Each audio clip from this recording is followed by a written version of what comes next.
از سخنان ارزشمند جناب مفتی حفظه الله تعالی استفاده کردیم.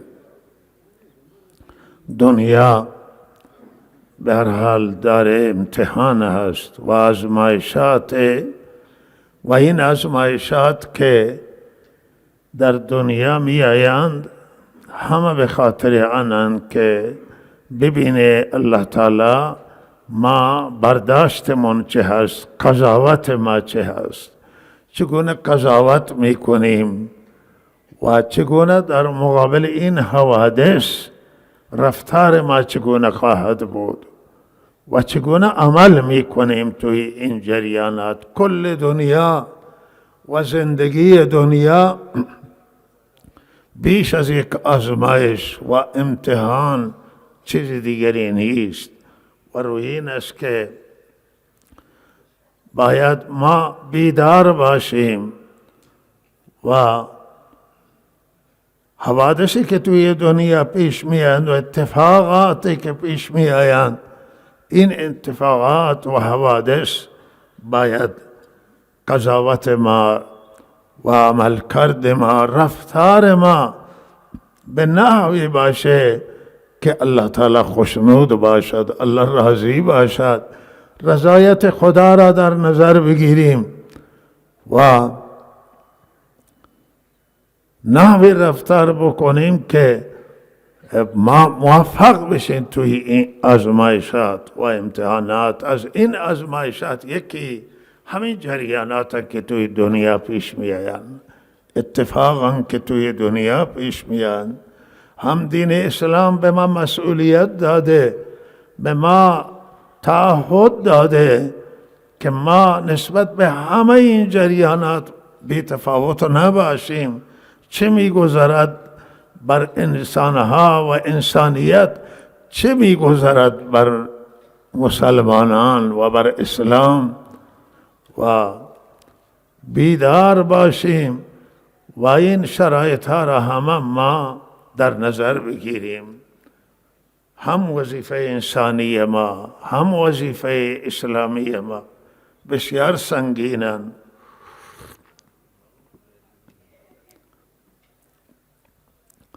مسائلی که الان در غزه در جریان هست، شاید هیچ انسان توی دنیا که بوی انسانیت را داشته باشه، قطع نظر از این که مسلمان باشد یا نه، ولی انسان باشه و یک ذره فکر کند، در این کره خاکی کسی نیست که متأثر نباشد. همه از این ظلمی که در غزه در جریان هست، همه دنیا متأثرند. تمام انسانها ناراحتند که یک جنایتی انجام میگیرد و فاجعه اتفاق افتاده در غزه که او وجدان همه را آزار میدهد، همه را ناراحت کرده. حتی او یهودی های معتدل توی این جریان نگرانند و تظاهرات میکنند، اعتراض میدهند که آقا خونریزی و کشتار این راه حل نیست. راه حل گفتمان هست و این راه نادرستی است. اروپایی ها و امریکایی ها با این حال که حکومت ها حمایت کردند و متاسفانه دست دولت تندرو اسرائیل را، نخست وزیر راست افراطی را باز گذاشتند و حمایت کردند، اما ملت ها ناراحتند. همه ملت ها یه دنیا نگرانند و اعتراض می کنند. این شانه ها را می بینند که چه شانه های دلخراش در شهر غزه در اتفاق می افتاد، شهری که بیش از 2 میلیون جمعیت داره و یکی از شهرهایی که جمعیتش متراکم هست و اینها بدون در نظر گرفتن منازل مسکونی و مردم بی دفاع، مردم غیر نظامی، زنان، بچه ها دارند این شهر ویران می کنند و شهر داره به سمت ویرانی کامل می رود. همه زیربناها را تخریب می کنند قصداً و حتی جاده ها را هم تخریب می کنند، خیابان ها را تخریب می کنند و شهر را تبدیل می کنند به یک ویرانه، چیزی که در هیچ جای دنیا و توی تاریخ بشر کم سابقه هست و این هیچ عقل سلیمه و هیچ انصاف قبول نمی کنه که چنان اتفاق و کاری انجام بگیره. اگر بر مردم یهود، مردم اسرائیل تلفات و ضایعات انجام گرفته، چندین برابرش را اسرائیل انجام داده و چندین برابر ضایعات بیشتری برای مردم غزه. متاسفانه مردم غزه مردم بی‌دفاع، برای اونها پیش آمده. حالا یک جنگ یک وقت در مقابل یک گروه مسلح نظامی شبه نظامی، او مسئله چیز دیگر هست، ولی یک وقت با طرف تلفات که دارن ضایعات برایشان پیش میاد، زنانان، بچهان، انسانای بی‌دفاع، بیمارستانها داره هدف قرار میگیره و مساجد و کلیسا، معبد مردم هم از مسلمان و غیر مسلمان عبادتخانه هایشان ویران میشن و این چیزی که قرآن هشدار داده و جهاد را برای همین خاطر گردانیده که اگر دفاع نباشه، انسانها دفاع نکنند، در مقابل ظلم و ویرانگری نایستند، مساجد ویران میشن و مساجد مورد حمله قرار میگیرن. کلیسا، معبد یهود، معبد نصارا را الله نام میبره، معبد یهود، عبادت خانه ها نباید مورد تعرض قرار بگیره. عبادت خانه مال هر گروه و ملتی باشه، نباید این عبادت خانه ها مورد تعرض قرار بگیرن. بیمارستان ها در جنگ ها نباید مورد تعرض قرار بگیرن. بچه ها که الان بیش از 10,000 نفر تلف شده و شهید شده است و اکثریتشون بچه ها، حول و حوش 5,000 نفر بچه هن و نزدیک به 3,000 و بیشتر و کمتر زنن و نه این زنان نظامیان، نه این بچه ها نظامیان، نه این مردم اکثریت قاطرشون اگر جای نظامی باشه تک و توک نظامی هست و اینها یکسان و علی سوا میزنند همه را و تباه میکنن. متاسفانه امریکایی ها با ادعاهایشون تمام دولت امریکا تمام امکانات خود را در منطقه گسیل کرده، هم ناوگانهای جنگی آورده و هم دیپلماسیش را فعال کرده در منطقه که هیچ کسی توی این جنگ دخالت نکنه و دست اسرائیل باز گذاشته است و هر کسی اگر بالاخره به کمک اینا بشتابد مورد غضب و جنگ امریکا قرار میگیرد. امریکایی ها در این قتل و در این ویرانگری شریکن و جمیع کسانی که حمایت بکنند شریک قرار میگیرند. اینها باید جلوی این ویرانگری را بگیرند. هیچ قانون، هیچ فرهنگ، هیچ وحی از آسمان و هیچ دینی از دینهای سماوی و هیچ قانون بشری به هیچ کس اجازه نمیده، به هیچ کس اجازه نمیده.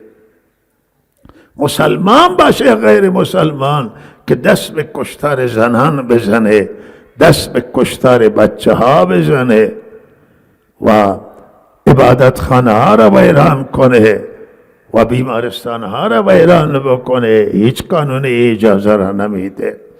و اسرائیل حاضر نیست که قبول کنه آتش بس. این همه خواسته ها و مطرح میشه توی دنیا، دولت ها میخواهن، ملت ها میخواهن، تظاهرات و راهپیمایی است و میخواهن آتش بس، جنگ متوقف بشه، شعار میدن و اینها حاضر نیستن و ادامه میدن که این شهر را ویرانه بکنند و این ملت آواره بگردانند، بی خانمان و بی جا بشن. و لحظه این جنایت ما به شدت محکوم میکنیم و از دولت های مسلمان درخواست داریم که با هم متحد بشن، منسجم و یک پارچه بشن و بیستن در مقابل این جنایت و این جنگ باید ویرانگری متوقف بشه، کشتار قتل عام جلوش باید گرفته بشه. و همچنان از همه دولت های دنیا، از تمام مجامع بین المللی حقوق بشر که متاسفانه در این جریان فعال نیست و چه تضمینی بالاخره داده حقوق بشر به این دولت افراطگرا و تندرو اسرائیل که موضع‌گیری نمیکنه، اینا را به چالش نمیکشه. سازمان ملل چرا اینا را به چالش نمیکشه؟ حکومت‌های غربی چرا سکوت کردن؟ مردم غرب معترضن، مردم غرب ناراضن و دولت امریکا با این ادعاها و صحبتها و انسان دوستی و بشر دوستی و چه این مگر انسان نیستن که به این صورت تارمار می شود. الله تعالی به همه انصاف بدهد و ما امیدواریم که پروردگار شر کسانی که ظلم میکنند جلوی شرشون را بگیره و مردم غزه و سایر مظلومان دنیا الله تعالی رسیدگی بکنه. و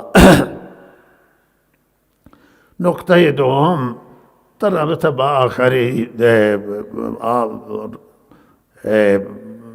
در این آخر بعضی از رسانه هایی که به هر حال خود را منسوب میکنم به دولت و خود را منسوب میدارم به بعضی ارگان ها با نفوذ کشور به یک سری اتهامات و دروغ متوسل شدن و فرافکنی دروغ و تهمت و افتراء و ما خودمون حیرانیم که دروغ به این صراحت، مثلا علیه مخالفان یا علیه منتقدان، کسانی که انتقاد میکنند و عدالت خواهی را مطرح میکنند، آزادی مشروع را مطرح میکنند و انتقاد دارن از وضعیت، علیه اونها دروغ پردازی و تهمت زنی را روا میدارند. بالاخره اینا بالاخره به دین منسوبند، خودشون را مسلمان میدانند. کجای دین اجازه داده که کسی تهمت بزنه؟ کجای دین اجازه داده که کسی دروغ بگه نسبت به کسی؟ و چه عزیزان من دیانتی هست که به انسان اجازه بده که علیه مخالفان دروغ بگه و تهمت بزنه؟ به این دیانت باید شک کرد. اونها به دیانت خودشون شک کنند که به نسبت به کسی دروغ میگویند، تهمت میزنند. و الحمدلله ما به این التزام داریم که خدا را شکر میگیم، این فضل الله تعالی است که به خود اجازه نمیدیم که نسبت به کسی تهمت بزنیم، به نسبت به کسی دروغ بگیم. دروغ برای هیچ کسی جایز نمیدونیم که نسبت به کسی دروغ بگن، نسبت به کسی تهمت بزنن. و ما اعتقاد داریم که دیانت تنها و تنها در صداقت هست و دیانت در راستگویی هست، در امانتداری هست و در از حق نباید کسی تجاوز بکنه. و اعتقاد داریم که ما نباید از حق سر موی هم رد بشیم و واقعیت را در نظر نگیریم. و لذا این دروغ پردازی ها بیشتر در راستای یعنی که میخواهند منتقدان را از صحنه خارج بکن، از انتقاد باز بدارن، در حالی که این علاج نیست. علاج آنه که رسیدگی بشه، حرف منتقد را، حرف مخالف را گوش کنید و ببینید که علاج انسان، علاج جامعه ما، علاج مسئولان، علاج مردم، همه ما در آن است که انتقاد را گوش کنید. اگر از ما انتقاد بشه و بالاخره حرفهایی که زده میشه مورد انتقاد قرار بگیرن، کسی انتقاد داره و از رفتار انتقاد بشه، انتقاد راست صادقانه، ما استقبال میکنیم و دوست داریم که خودمون علاج کنیم، خودمون اصلاح کنیم. نمیگیم در ما ضعف نیست و رای علاج ضعف انتقاده. اگر دوستان چیزی نمیگن، منتقدان و مخالفان بگن و انسان خود را با انتقاد مخالفان اصلاح بکنه، اما نه اینکه تهمت بزنه، چیزی که واقعیت نداره، چیزی که حقیقت نداره، چیزی که مثل روز روشن دروغه. و لحاظا این بخاطر تشویش اذهان و تخریب به منتقد و مخالف این حرامه و ناجایزه و طرفی که کار میکند هر کس باشه شدیداً نزد الله تعالی گناهگار است و این نوع هم تخریب راهی را به جای نمیبره.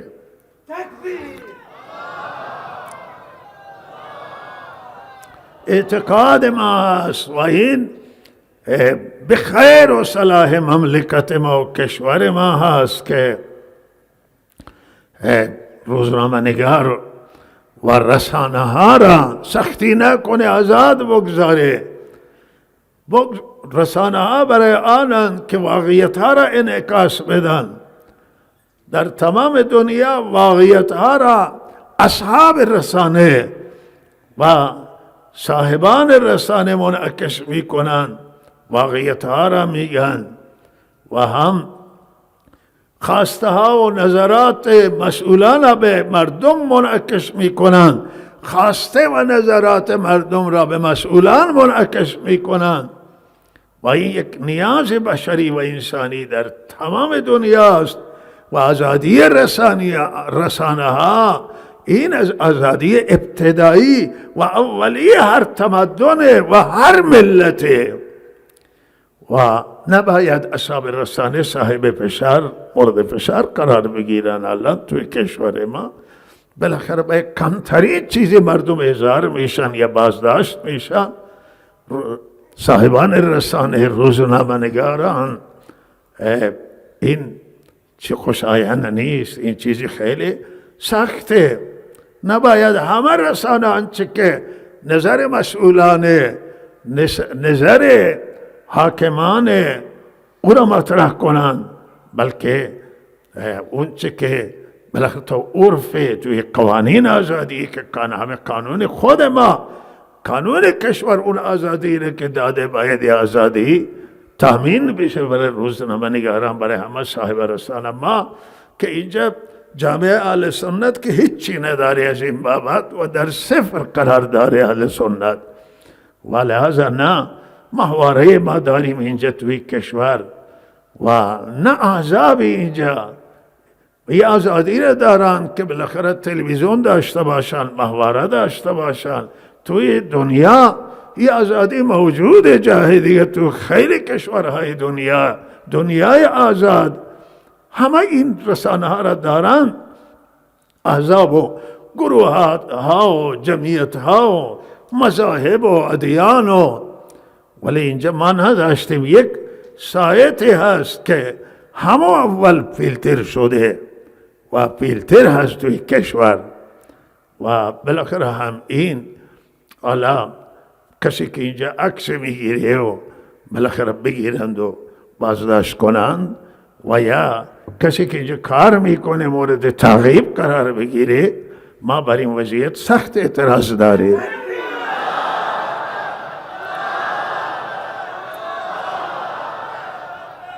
و نباید جلوی آزادی به صورت مطلق گرفته بشه و این چیزهای بسیار جزئی هستند. این سایت کسی نمیتونه به اون صورت استفاده بکنه.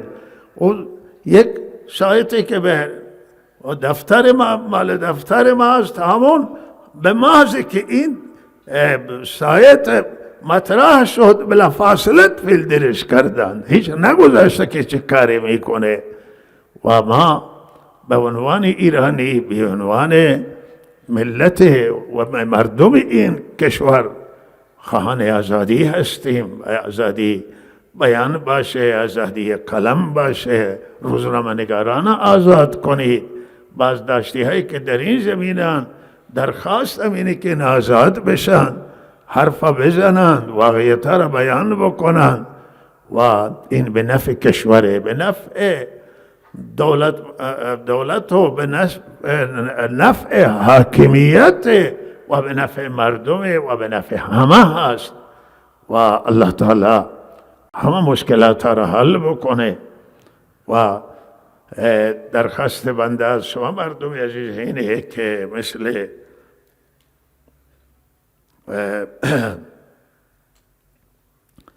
بله مسجد ما برحال هزینه نداریم و کار مسجد تعطیل نشه و آخری کار هست. از شما درخواست میکنیم که هم حوزه و عزیزان بالاخره ندارن چیزی که شهریه کارمندان و اساتید پرداخت کنند و بخارج، لحاظا هم حوزه را مورد توجه قرار بدید و هم مسجد را مورد توجه قرار بدید و کار مسجد تعطیل نشه. کارگران که برن بعد پیدا کردنشون و آوردنشون مشکل میشه و انشالله این کار ادامه پیدا بکنه تا تمام بشه و پایان برسه انشالله و اجر و ثواب برای شما جاری باشد. و یک چیزی که از دست ما باید آسان باشه، حد اقلی که ما نسبت به این جنایتی که انجام میگیری و ظلمی که برای غزه هست و سایر مظلومان دنیا، هر جا مظلومی هست برای من مطرح نیست که مسلمان یا غیر مسلمان، اهل توحید یا غیر اهل توحید، خدا را قبول داره یا نه. ظلم هر جای دنیا محکومه و ما در حق مظلوم باید دعا کنیم. انسانیت برای همه ما مطرح است، حتی نه تنها انسانیت بلکه اگر جای بر حیوانها ظلم باشه، جای بر منابع طبیعی ظلمی باشه که جنگلها را آتش میدند و جنگلها را از بین میبرند و منابع طبیعی از بین میره، آبها از بین میره توی دنیا، همه این همه مسئولیت داریم و برای همه باید ما دعای خیر کنیم که مظلوم هر جایی هست الله تعالی او را کمک کنه و او را حفاظت کنه و مخصوصا اهل غزه. لا اله الا الله العظیم الحلیم، لا اله الا الله رب العرش العظیم، لا اله الا الله رب السماوات ورب الارض رب العرش الكريم، لا اله الا الله واحدا احدا صمدا فردا لم يتخذ صاحبة ولا ولدا ولم يكن له كفوا احد. اللهم صل على محمد وعلى آل محمد كما صليت على إبراهيم وعلى آل إبراهيم إنك حميد مجيد، وبارك اللهم على محمد وعلى آل محمد كما باركت على إبراهيم وعلى آل إبراهيم إنك حميد مجيد. يا رب، أي رب العالمين، أي پروردگارا الها، فریاد مظلومان غزه، فریاد زنان و کودکان که مادرانشون را گم کردند و فریاد میزنند مادرانشون را. آه مادرانی که فرزندانشون را گم کردند و برای فرزندان در بدر میگن.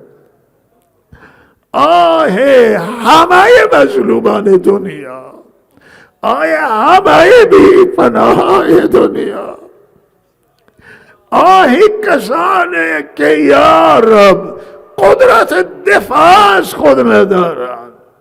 یا الله، یا رب، آه مظلوم و آه ضعیف و آه انسانهای کنسال، انسانهای معمر، یا رب سوی تو بلنده.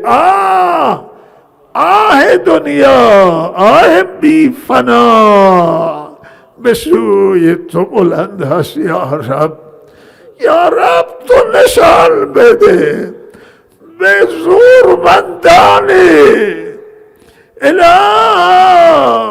که مظلوم نمیفهمند و مست قدرتن، مست سلاحهای مدرن خود هستند، مست ارتشهای خود هستند. یا الله تو قدرتت را نشان بده به اونها. یا رب، یا رب، یا رب العالمین، یا الله تو به صحنه بیا، تو به اجابت بیا. یا الله اگر تو مظلوم یاری نکنی، مظلوم کسی را نداره، و اگر تو یا رب بی فنا را یاری نکنی، بی فنا کسی را نداره.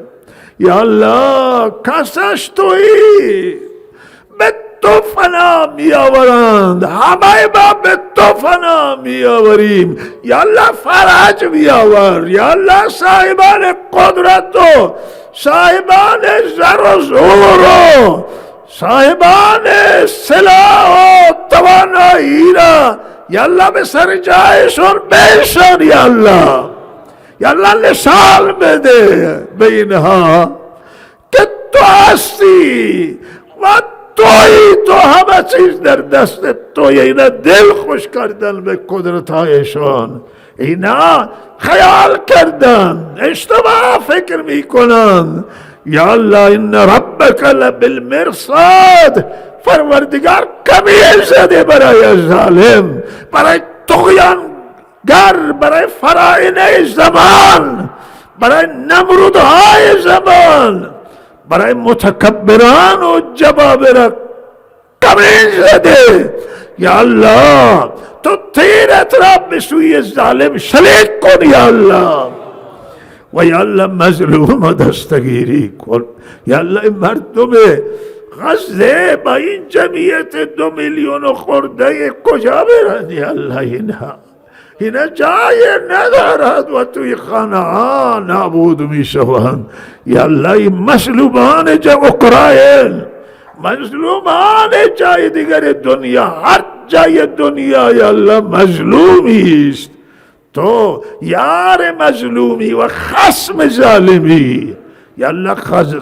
ظالم را بکش با این پروردگارا و مظلوم را یاری کن، نصرت کن، حق را یاری کن، صداقت را یاری کن، امانت داری را یاری کن یا الله. دروغ را تباه کن و بگذار یا الله. کذب و باطل و ناحق یا الله، یا الله صحنه بیرون کن یا الله. ظلم توی تمام دنیا از بین ببر و عدالت را اجرا کن یا الله. انصاف، عدالت، حق یا الله فیروز بگردان آخری دینت را که دین بر حق و دین واقعی است یا الله. فیروزی عنایت فرما. قرآن عظیم الشأن را و محمد رسول الله و سیره مبارکش را فیروزی عنایت کن. عاقبت همه ماها را بخیر کن. شهدای جمعه خونین، شهدای خاص، شهدای کل ایران زمین را درجه عالی عنایت فرما. مجروحان شفا بده، همه گذشتگان غریق رحمت و همه مریضان شفا و همه مشکلات حل بفرما.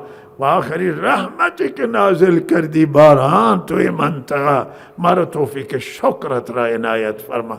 توفیق شکر همه نعمت را عنایت فرما. ربنا تقبل منا انك انت السميع العليم وتب علينا انك انت التواب الرحيم. وصلى الله على سيدنا